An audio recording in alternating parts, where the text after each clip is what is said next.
Now, breaking news from WRAL. Coverage you can count on. I'm Ken Smith here at the WRAL Live Center following new developments in the search for Nancy Guthrie. Defense wrapping up less than 72 hours after initiating its case for the Raleigh mass shooter. The judge could get the case today. Plus 2 new measles cases, where state health leaders say the latest cases were identified. And new this morning, the drought monitor for this week is out. I'll show you the changes and why we're not likely to see much improvement anytime soon. We begin this noon with breaking developments in the search for Nancy Guthrie. Yeah, the 84-year-old mother of Today host Savannah Guthrie disappeared nearly 2 weeks ago from her home in Arizona. And this morning, investigators set up a tent outside her home in Tucson, Arizona. Ken Smith is in the WRAL Live Center with all new information. Ken. Chris and Renee, that tent is getting a lot of attention this noon hour. Take a look at your screen so you can see exactly what I'm talking about. This is brand new video into our newsroom. This tent is set up in the same area where the sheriff's office says Guthrie's blood was found the night deputies showed up at the home after she was reported missing. This is also the same area of that home where that home security video that showed that masked man coming to the front door. The Pima County Sheriff's Department says since the release of that video of that front door, investigators have received more than 4,000 calls to its tip line. Now, at this point, the sheriff's office is not saying why that tent was set up. The 84-year-old and mother of Today co-host Savannah Guthrie has been missing now for almost 2 weeks. We'll continue to monitor this case for any new developments and report them to you here in the WRAL Live Center. Ken, thank you. The defense is presenting its last witness at the end of its case in the sentencing hearing of the Raleigh mass shooter. Hello, everyone. I'm Renee Chu. And I'm Chris Levingood. And WRAL's Megan Clordy has been watching this very closely. Megan, a psychologist who met with Thompson was on the stand this morning. That's right. She testified it's difficult to know what Austin Thompson was thinking before the crime, as there's no evidence there were concerns beforehand from his parents, his teachers, or any of his writings. And he was never evaluated. However, this doctor said that he has the ability to continue to grow emotionally and psychologically, and there's no reason to think he'll regress. That's important because the defense wants to prove to the judge that Thompson is redeemable and deserving of parole. Austin Thompson has admitted to killing 5 people in his Hedingham neighborhood and along the nearby Greenway in October of 2022, including his own brother James. The psychologist testified in her interview of Thompson he does not remember most of that day, nor does he remember writing the notes he left behind. Dr. Sapia also said that Thompson does not recall having any grievance against his brother and still cannot explain why he took James's life. But she conceded to the prosecution it's possible that something happened that day between the brothers.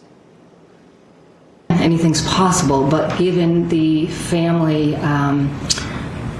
dynamics and given that he didn't express any of those things, nobody noticed any of those things, not generally typical. You know, if an adolescent is going through something emotionally, a lot of times they do disclose, or it comes out in other ways, in behavior. So again, anything is possible. The defense is now on its last witness, a chaplain who is a volunteer at the detention center where Austin Thompson has been since this crime occurred. He's the last witness, then a judge will decide whether he'll get parole as part of his sentence.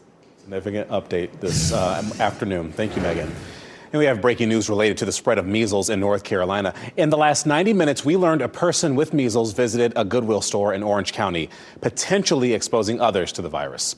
County health officials say the contagious person visited that Goodwill store on Weaver Dairy Road in Chapel Hill. That was on February 6th.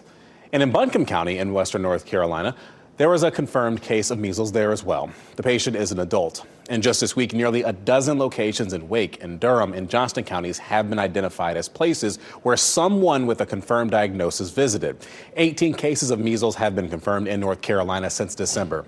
And coming up at 12:30, WRAL's Kelsey Coffey will share how the state health department is working to spread awareness on this. And we are staying on top of the growing number of measles cases in the Triangle. And so you can find all of our coverage, including a list of locations where someone with measles visited and symptoms to watch for. Just search the word measles on WRAL.com and the WRAL News app. Our next weather maker is likely to bring soaking rains for Sunday. Meteorologist Elizabeth Gardner joining me now here with how it could affect your weekend. And it's a holiday weekend with Valentine's Day. And we are hoping that it's a good soaker. And of course, it does mean that, people probably have to be inside on Sunday. We even have a small chance for some flooding, but we really need the rain. The drought monitor came out this morning. We didn't see any change in our viewing area. We're still under severe drought, but extreme drought over here near Charlotte. And so we just haven't seen much of a break across North Carolina. The pattern does change as we get into the weekend. This is going to have a good source of moisture coming out of the Gulf and the Atlantic. It'll be widespread for most of the day on Sunday, and then it should move out on Monday, but it should have time to give us at least an inch or more of rain. And this is a look at Futurecast as it slides eastward. Now, of course, Saturday is Valentine's Day. It looks like it should stay dry for all of Valentine's Day and during the evening for folks heading out for dinner. This is 9 a.m. on Sunday, so we may even get through most of the morning before we start to see the rain rolling through. But expect it during the afternoon, and it could be heavy at times and continue until very early Monday morning. There's 7 a.m. We take a look again at the percentage chance, and it's way up there. It's a 100% chance on Sunday, and then at least 70% chance on Sunday night. Again, some significant rainfall with this. I'll show you what the computer models are showing for some of the amounts coming up. Happening now in the WRAL Live Center, the Trump administration announcing an end to the ICE crackdown in Minneapolis. This is some video that has come in over the last several weeks of those clashes. This comes as the operation continues to be a major distraction for the administration, and after several polls indicate, including a poll by the AP, that Trump's administration immigration policies have gone too far. Now, during several weeks of intense clashes, agents shot and killed 2 people, including the mother of 3, Renee Good, and VA nurse Alex Petty. Now, in making the announcement, Border Czar Tom Homan touted the success of the operation that netted more than 4,000 arrests, but critics say it tore apart the community and tore apart families as well. The drawdown is expected to last through next week. We'll continue to follow it here in the WRAL Live Center. Right now, Durham police are investigating 2 shootings just over a mile apart, including one that left a man dead. A 13-year-old was hurt in a drive-by shooting on Rosedale Avenue just after 9 p.m., and a man died in a shooting on East Umstead Street just before midnight. Ali Kelubar was there on the WRAL Breaking News Tracker during the investigation. Police are trying to find the person who shot and killed a man on East Umstead Street. We saw several phases of this investigation. Forensics crews took photos of what looked like clothes on the sidewalk. Also, police searched through a tent on a corner nearby. Durham police say officers found Tavares Joyner on the sidewalk off East Umstead Street just before midnight. He was taken to the hospital where he later died. We're working to find out if police have identified a suspect and if any arrests have been made. We're following this story throughout the day. Reporting in Durham, Ali Kadlabar, WRAL News. And then there was that other shooting in Durham on Rosedale Avenue. A 13-year-old was injured in that. Police say the teenager was walking when someone shot at him from a car driving by. And this was around 9:15 last night. The teenager is expected to recover. And at last check, no word on suspects. A measure that would implement strict limitations on voter registration and casting a ballot is headed to the Senate. Every Republican and 1 Democrat voted in favor of the Save America Act. The 32-page bill would require documented proof of citizenship, such as a U.S. passport or birth certificate, before someone can register to vote in a federal election. The legislation also tightens rules at the polls, requiring voters to present photo identification to cast a ballot in person.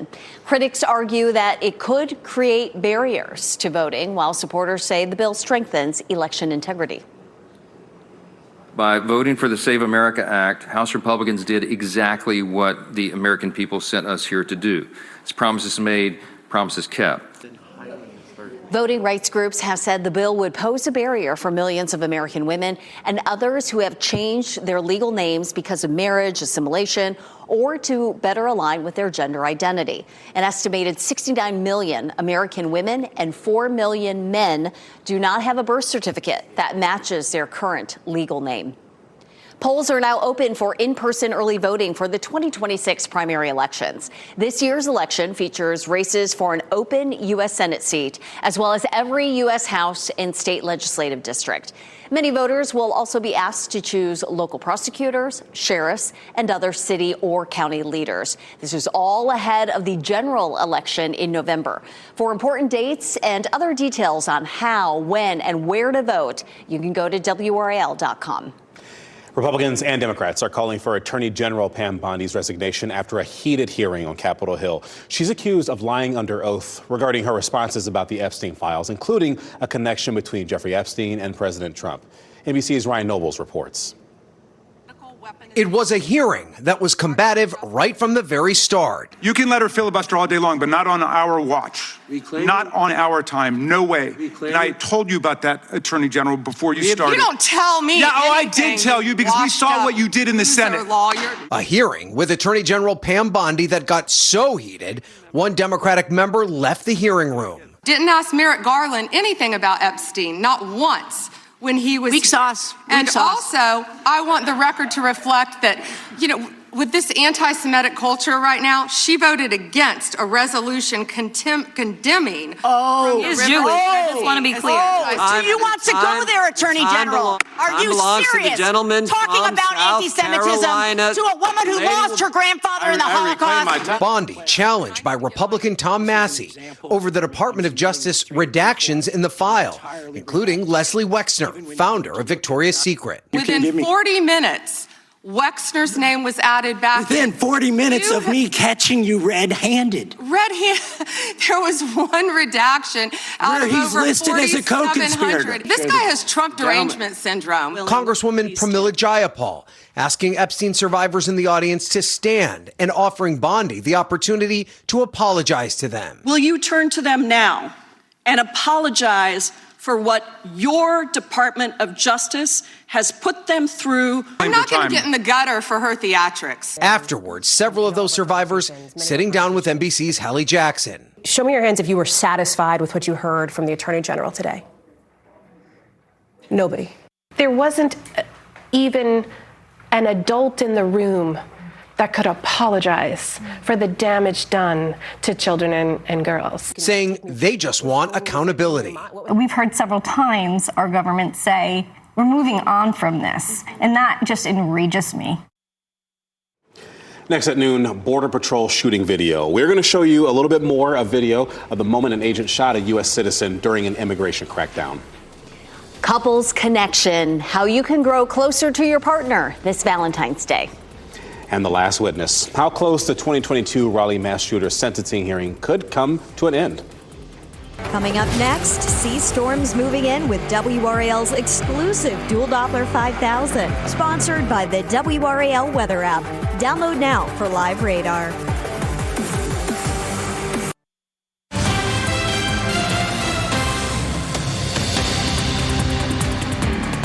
Happening now in the WRAL Live set. I want to take a look at this picture. This is a British billionaire and co-owner of Manchester United, Jim Ratcliffe. He is apologizing today for comments he made about immigration policies in the UK.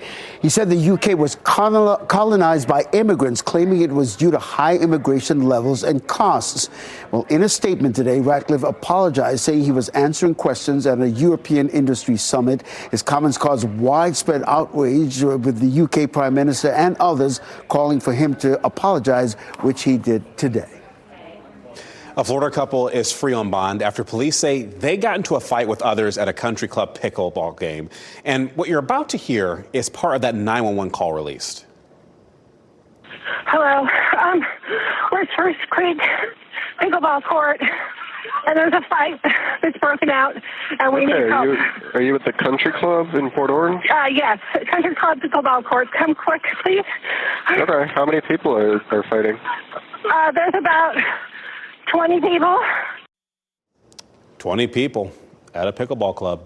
And police say the couple physically assaulted the opposing team. Anthony Sapienza faces charges of aggravated battery, causing bodily harm, and 2 counts of battery on a person 65 and up. His wife, Julianne, is also accused of battery on a person 65 and up. We're getting our first look at body cam video from the day a Border Patrol agent shot an American citizen during an immigration crackdown in Chicago. All right, it's time to get aggressive and get the f*** out because they're trying to box us in. Teaching assistant Miramar Martinez was shot 5 times by a Border Patrol agent while she was in her car. The day Martinez was shot, she was following the car of federal agents while honking her horn to warn neighbors of their presence. The footage shows agents with weapons ready to fire and rushing out of their car. All right, out of the car. Be advised, we've been struck. We've been struck. Don't you f***ing move. Martinez survived the shooting and was charged with a felony after the incident. Homeland Security officials claim the teacher's assistant tried to ram agents with her car. The case was dismissed after videos proved that an agent had steered his vehicle into hers. The agent involved is now on administrative leave. Farms in Kansas are facing a financial crisis. New data shows farm bankruptcies jumped 46% last year. Spencer Hughes spoke to a farmer about the mental health struggles that come with the financial stress. 315 families filed for Chapter 12 bankruptcy last year, a 46% jump nationwide, and the Midwest seeing a 70% increase. Stephen McLeod is a farmer who also sits on the Kansas Farm Bureau Board for the 4th District. He says the financial stress he's seeing in his community is heartbreaking. What goes along with that is the mental health and the mental stress aspect of it. Look at what the suicide rate is among farmers. The National Rural Health Association reports that suicide rates among farmers is 3.5 times higher than the general population. McLeod says much of the stress comes from things that farmers can't even control, like commodity prices, fuel costs, and even the weather. He says while finding a solution to decrease bankruptcy rates is difficult, what we can do is to support mental health. The KFB launched a Farm Family Resiliency Task Force. The group develops mental health programs and resources specifically for farmers. What we are hoping to do and trying to do is raise awareness, to tell folks that it's okay to not be okay, that what we are going through is very, very difficult, but rural lives, your life matters. McLeod says with farm debt hitting a record $624 billion this year, the community needs to look out for each other. There are folks that probably are not okay right now. Pay attention if they stop showing up to things. Just be aware that, that the mental side of it is very, very real. A lot of people struggling right now. That was Spencer Yu reporting. And we have learned 4 farms in North Carolina filed for bankruptcy last year. The USDA estimates that the total farm debt will hit a record $624 billion this year. The last 2 afternoons, we've been spoiled by mild temperatures. You could do without a coat. Today, back to jacket weather, Elizabeth. And we started off so sunny this morning. We have had a band of clouds rolling through. It doesn't mean that we're going to see any rain this afternoon, but we are on track for rain on Sunday. And definitely Saturday, we'll start to see the clouds thickening up. So just a band of clouds rolling through. A little bit of blue sky there in the distance as we take a look at Terminal 2 at RDU. And the temperature's 47. Will likely climb on up into the low 50s for this afternoon. And I was out just a little while ago, and I was pretty happy to have just a jacket on. You know, I don't need a big coat, but it is a whole lot cooler than it was yesterday. Our wind continues to come out of the northwest at around 13. We'll have some gusts up to around 20 this afternoon, and so that also makes it feel pretty chilly. Right now it's 47 in Apex, Garner, Knightdale, and Rollsville. It's 47 in Chapel Hill, and 50 degrees there in Holly Springs. So it's chilly everywhere. Our temperatures are anywhere from 7 or 8 to as much as 15 to 16 degrees colder than they were yesterday. You know, yesterday and the day before were really lovely. We had 60s and 70s, and now we're going to be back to near normal with 52 this afternoon in Raleigh and Durham and 57 there in Fayetteville. Breezy at times this afternoon. Winds will be gusting 15 to 20, especially this afternoon, looking at that chance of some 20-mile-per-hour wind gusts. Not enough to do any damage, but definitely enough just to, sway the trees around a little bit. Our wind has been coming out of the northwest for the last 24 hours or so, and that's, of course, what brought us the cooler air. We were able to hold on to that warmth yesterday, but the cool air continued to spill in overnight last night, and it dropped our temperatures back down to near freezing this morning. And of course, we're still looking at some cool temperatures this afternoon too. Tomorrow, we'll see a high of 52, again, just like today. And then Saturday, just before a cold front, it'll bounce up to around 60. Sunday looks like it will be wet. We're looking at rain for most of the day. Watching the timeline on that, we talked about it at the beginning of the newscast. It looks like we might start to see that rain as early as mid-morning, maybe as late as around lunchtime or so. So Valentine's Day looks safe. It looks like it'll be dry. We may see increasing clouds, and it'll be cool. If you're taking your Valentine out early at 5 o'clock, 54 degrees, and Saturday at 9 p.m., around 47. But you shouldn't have to tote along the umbrellas or the raincoats. Okay, we started off seeing some warm temperatures this week, some 60s and 70s. And look at this. The tree pollen has climbed to moderate. I almost thought I saw some when I was outside a little while ago. I think I was imagining it. I hope I was imagining it.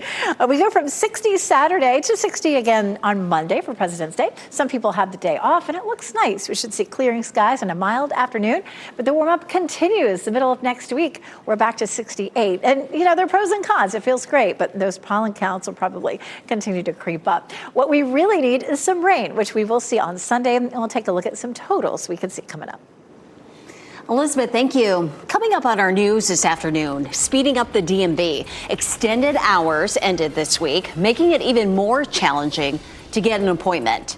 Today at 4, we asked the agency how it plans to meet growing demand with shrinking hours. Plus, diving into data, state numbers show that some schools are only about half vaccinated against measles. What the data reveals as the virus spreads around our area. That's tonight at 5:30. Pressure for perfection. A psychologist shares advice on how to manage expectations while celebrating your love this Valentine's Day. And relationships with robots. New research sheds light on what people really want in their interactions with AI technology.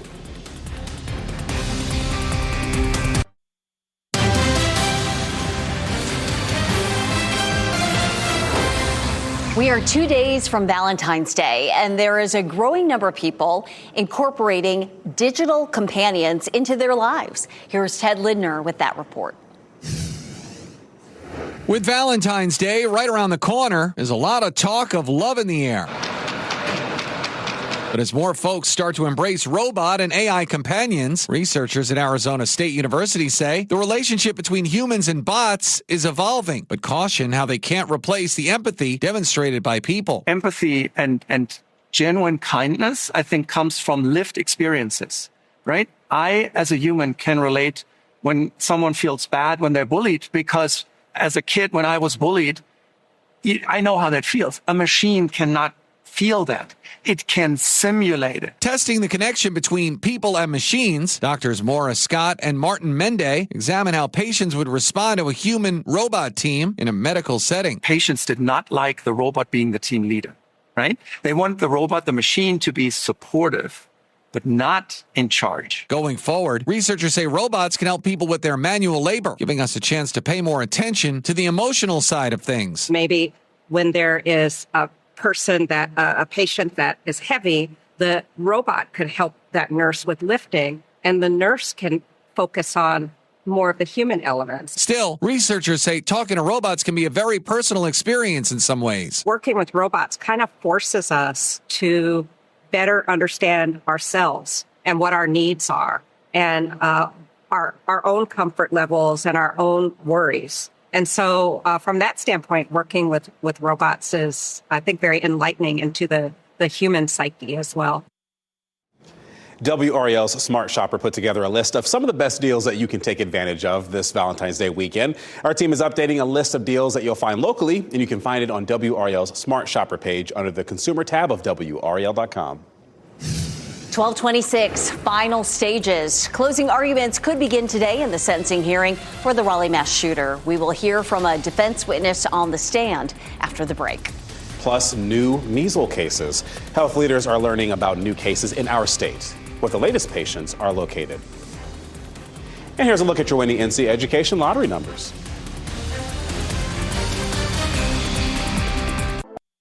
Shot in 4K ultra high definition. Your number one source for local news. WRAL News. Coverage you can count on. A psychologist testifying in the Raleigh mass shooter sentencing hearing told the judge his healing is remarkable. She believes that Austin Thompson will be able to continue to learn and grow. The defense is trying to prove Thompson is redeemable and deserving of parole. He admitted to killing 5 people, including his brother, in the Hedingham neighborhood in Raleigh in 2022. And this morning, that psychologist testified that Thompson does not remember writing the notes that he left behind or killing his brother. The doctor said the fact his IQ increased since he was first tested after his traumatic brain injury shows his brain is continuing to develop, and there's no reason to believe he'll regress. And we have seen he's benefited from rehabilitation. He's been able to maintain excellent conduct and behavioral control over the 3+ years in custody. So I think that tells us, yeah, he is a different person. That person who he was at 15 who committed these acts is no longer. The defense is expected to hand that case over to the judge, and the judge will decide whether Thompson will receive parole as part of his sentence. We will be in the courtroom today, watching every moment, and you can get caught up with what else to expect and more on the WRAL YouTube channel. You can also watch the sentence hearing on WRAL.com. New developments in measles cases across North Carolina. Health officials are warning people may have been exposed across 3 separate counties in our viewing area. Yesterday, we told you about places of exposure in Wake County, and we are now seeing places added in Durham and Johnston counties. WRAL's Kelsey Coffey walks us through the situation that health leaders are watching very closely. Doctors here at the state health department say if you've already been vaccinated and you've been exposed, then you're almost certainly safe. But if you have not been vaccinated, then you should be monitoring for symptoms for the next 21 days. Health officials flagged 9 locations between Wake, Durham, and Johnston counties for possible measles exposure. Dr. Zach Moore with the state health department says so far there have been at least 18 cases in North Carolina since December. Most of them children, and the majority trace back to a major outbreak in South Carolina. We've had cases in North Carolina where we can't identify a specific exposure, so that tells us that there's unrecognized chains of measles transmission happening here in our state. Now, here's a caveat for the folks who've already been vaccinated. If you were vaccinated between the years 1957 and 1968, it's recommended that you check in with your doctor about getting what's called a measles titer. This is essentially a test to make sure that you still have immunity, because some of the vaccines that were used back then just aren't as effective as the ones that we use today. Kelsey Coffey, WRAL News in Raleigh. We are also looking into the vaccination rate in counties reporting cases. NCDHHS has a measles vaccination data dashboard right on their website. It allows you to see the county-by-county vaccination rates estimated at elementary schools across the state. So in Wake County, in the K-5 schools, an estimated 94% of students are vaccinated. In Durham County, that number is lower at 88%. In Johnston County, an estimated 95% of students are vaccinated for measles. This morning, we also learned a person with measles visited a Goodwill store in Orange County, potentially exposing others to the virus there. County health officials say the contagious person visited the Goodwill store on Weaver Dairy Road in Chapel Hill, and that was on February 6th. WRAL is staying on top of the growing number of measles cases in the Triangle. You can find all our previous coverage, including a list of exposed locations and symptoms to watch for. Just search the word measles on WRAL.com or on WRAL News app. In-person early voting for North Carolina's 2026 primary elections started today. Voters have the chance to determine who will face off in November's general election. This year's election features races for an open U.S. Senate seat and every U.S. House and state legislative district. 2 of the state's most recognizable U.S. Senate candidates cast their ballots this morning. Former Governor Roy Cooper is seen as the frontrunner for the Democratic nomination in the Senate race, and Trump-backed Republican Michael Whatley faces a crowded field for the GOP nomination. They're vying to replace retiring Republican Senator Tom Tillis. I'm so excited that we got a chance to come out here and vote. This is going to be the most important Senate race in the entire country. We've got to fight for everyday people, and I'm so excited. I hope people will come out and vote in this primary and then later in November. I should mention voters will also be asked to choose local prosecutors, sheriffs, and other city or county leaders. And for more on the candidates, the races to watch, and voting information, go to WRAL.com. State law enforcement leaders will be in Raleigh today, where they are expected to push for more funding as agencies deal with staffing shortages. Leaders of the Highway Patrol, the State Bureau of Investigation, are set to appear before a state committee on public safety. They are expected to push for more money to help recruit and retain officers. This comes after State Auditor Dave Bullock told lawmakers that the Highway Patrol's starting salary is lower than many other law enforcement agencies in the state. That's creating competition between the state and cities.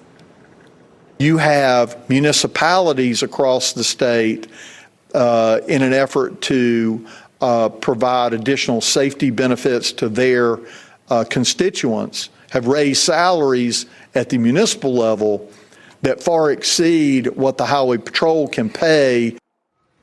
Check the NC Capitol section of WRAL.com for updates from the committee. We are working to learn more about a serious crash in Raleigh, and this happened just before 7 o'clock this morning at the intersection of Capitol Hills Drive and Capitol Summit Court. Our team was there as the tow truck loaded the heavily damaged SUV onto the truck, but no word on what caused the crash or how serious the injuries were. A Marine pronounced dead after being lost in the Caribbean Sea had connections to Camp Lejeune. Lance Corporal Chuck Moleka Ofora died after investigators say he fell off the USS Iwo Jima. That happened last Saturday while conducting operations. The 21-year-old was declared dead after a 72-hour multi-branch search and rescue operation. WhatsApp blocked, why the messaging platform can't be used anymore in Russia, and what the Kremlin is telling people to do instead. Plus, check your dog's food. What researchers say most dog food brands contain that could lead to cancer in your pet.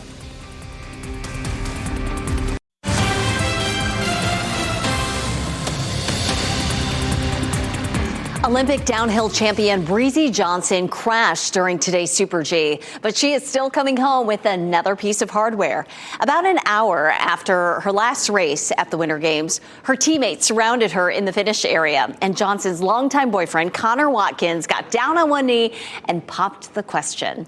Judging by her reaction, she said yes. Here's a look at where the medal count stands right now. Norway hanging on to first place, followed by Italy in second, and Team USA in third place with 13 total medals. Sweden and Switzerland round out the top 5. Russian leadership blocked WhatsApp in their country, and they're telling citizens to use the state-backed instant messaging app Max. The Kremlin says the decision to block WhatsApp was because of what it says were violations of the law by the app's parent company. They didn't elaborate on the specific reason, though. WhatsApp, if you didn't know, is owned by Meta, which also owns Facebook and Instagram. President Donald Trump's lawsuit against the BBC is set to go to trial next February. The president is suing the company for $10 billion. The BBC is accused of airing an episode of a program that misled viewers by editing a speech that he delivered on January 6th. That was moments before the deadly Capitol riot. President Trump's lawyers argue the edit was false and defamatory.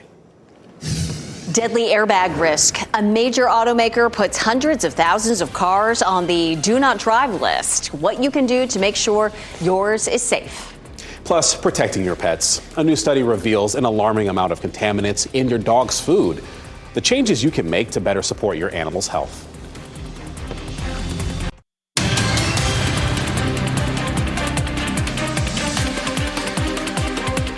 Where does the money seized by officers in criminal investigations and drug busts go? That question led to tonight's WRAL investigation that's coming up tonight at 6.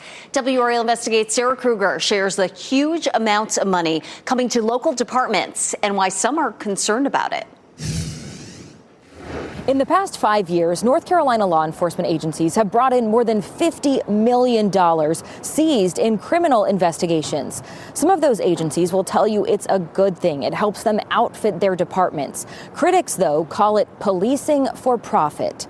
State law says local agencies typically have to give the money to the local school system. Federal law, though, allows the money to be used within the law enforcement agency itself, and that's where some of the controversy comes in.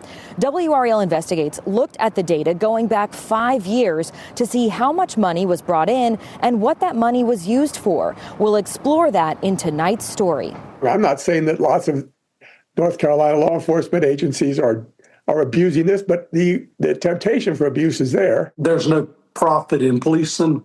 There's policing for safety of the public, and that's the reason this is so scrutinized. Tonight at 6, we'll break down the arguments regarding seized funds and which department in our area brought in the most money. Sarah Kruger, WRAL News in Raleigh.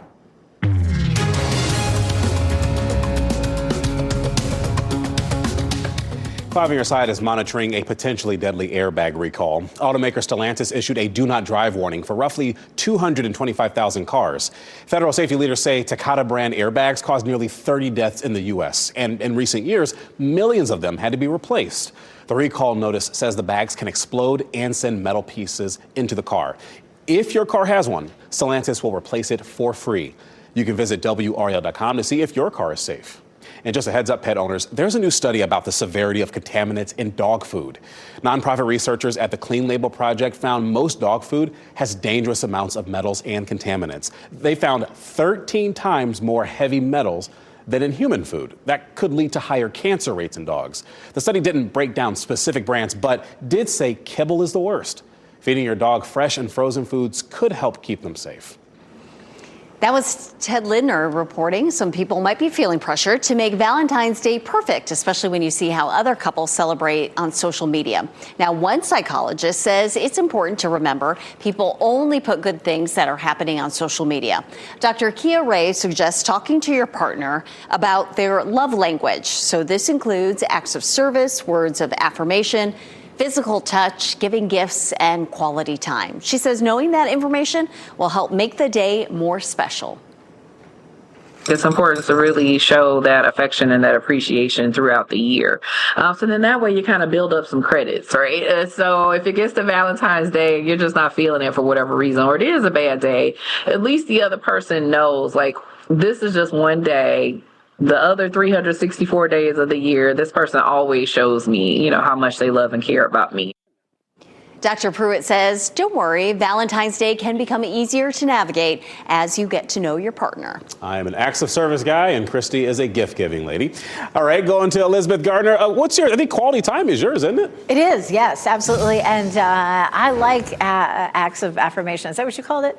Oh, acts of service and acts words of affirmation. Yes, I like acts of service called taking out the trash and washing the dishes. All right, visible satellite is showing just a little bit of cloud cover out there right now. It's just a little narrow band. It's likely to cruise through later this afternoon. We may be back to some sunshine across the entire viewing area. We're seeing some peaks in the north and in the south. Just a little band that you can see just kind of popped up right here across the middle of North Carolina. It'll continue to slide on by.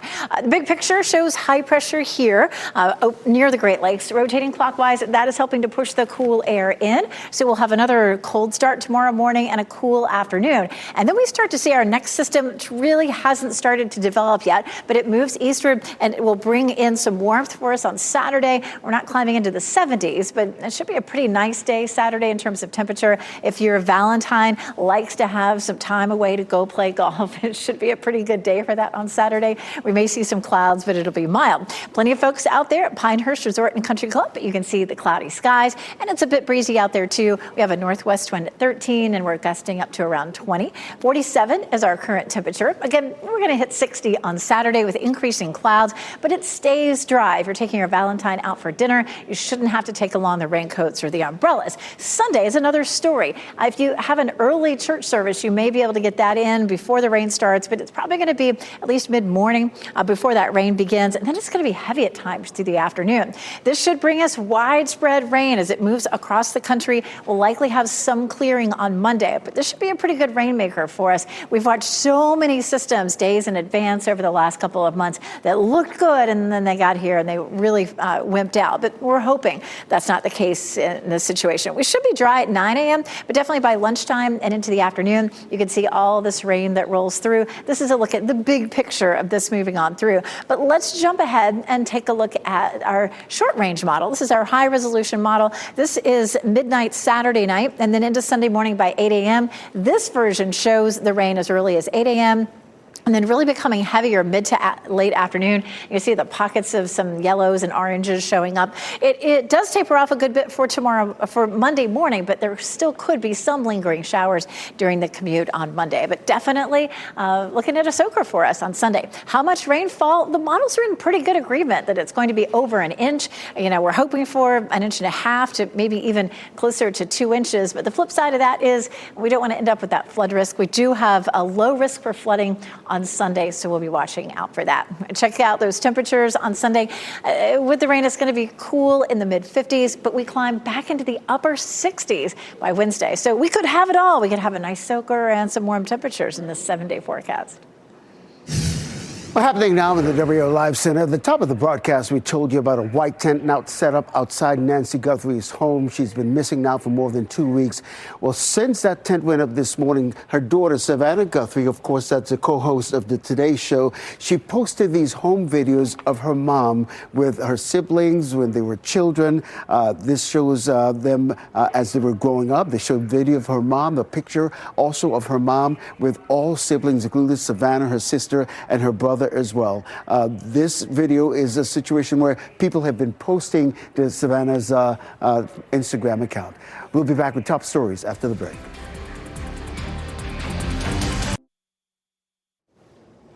Well, as we wrap things up, here's a look at a few of the headlines that we're following for today.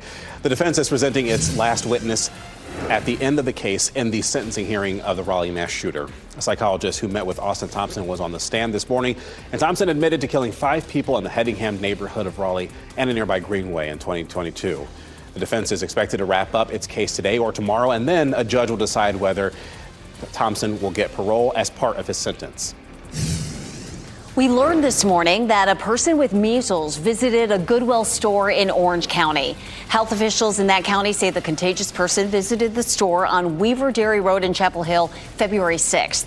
Buncombe County also confirmed a new measles cases in an adult. And just this week, nearly a dozen locations in Wake, Durham, and Johnston counties have been identified as places where someone with a confirmed diagnosis of measles visited. In-person early voting for North Carolina's 2026 primary election started today. This year's election features races for an open U.S. Senate seat and every House and state legislative district. 2 of the state's most recognizable U.S. Senate candidates cast their ballots this morning: Democratic former Governor Roy Cooper and Republican Michael Whatley. Bad Bunny is seeing a big boost after his performance at Super Bowl 60. Billboard reports that he had the second largest streaming day of his career the day after the Super Bowl. The halftime show got a lot of praise and criticism afterwards. The performance celebrated Puerto Rican culture and included cameos from music icons like Ricky Martin and Lady Gaga. Well, the finals are set for the Cooking for the Kids culinary competition. 2 Durham chefs will compete for the $10,000 top prize. Chef Kyle Fletcher of Glass House Kitchen will take on Chef Harry Munns of Lula and Sadie's. The finale is set for February 24th, and all proceeds benefit Overflowing Hands. That's a nonprofit that provides meals for families needing a little extra help. And for more information on this, you can check out cookingforthekids.org. Our pet of the day comes to us from the SPCA of Wake County. Say hello to Clayton here. The 7-year-old guy weighs in at around 37 pounds. Clayton is a tripod. He's missing his left hind leg. He's still an exceptionally fast runner. Clayton loves running and playing in the snow. And now through Saturday, Valentine's Day, an adult dog and adult cat adoption fees are only $2.14. To meet Clayton, contact the SPCA of Wake County. Coming up on WRAL News at 4, UNC is spending more than ever on athletics. What's driving the rise in expenses and where that money's going? That's today on WRAL News at 4. Thanks for watching WRAL News on Fox 50. And of course, you can always get your breaking news updates anytime with our WRAL News app. Hope you have a blessed day today. Keep watching WRAL News over the air channel 34 and Spectrum channel 1257.